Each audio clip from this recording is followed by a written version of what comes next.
Genesis, chapter 2. Thus heaven and earth were completed with all their array. On the seventh day, God completed the work he had been doing. He rested on the seventh day after all the work he had been doing. God blessed the seventh day and made it holy, because on that day he had rested after all his work of creating. Such were the origins of heaven and earth when they were created. At the time when the Lord God made earth and heaven, there was as yet no wild bush on the earth, nor had any wild plant yet sprung up, for the Lord God had not sent rain on the earth, nor was there any man to till the soil. However, a flood was rising from the earth and watering all the surface of the soil. The Lord God fashioned man of dust from the soil. Then he breathed into his nostrils a breath of life, and thus man became a living being. The Lord God planted a garden in Eden, which is in the east, and there he put the man he had fashioned.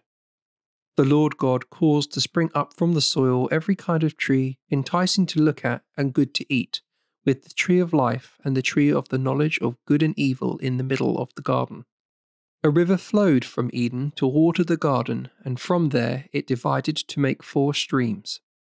The first is named the Pishon, and this encircles the whole land of Havilah, where there is gold. The gold of this land is pure, bdellium and onyx stone are found there.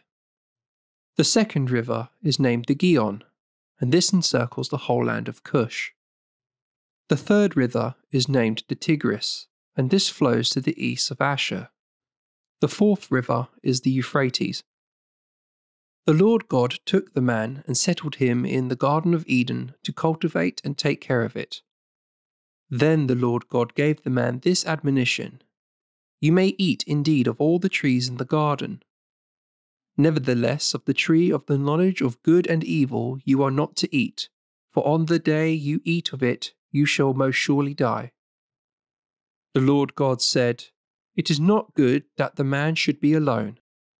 I will make him a helpmate.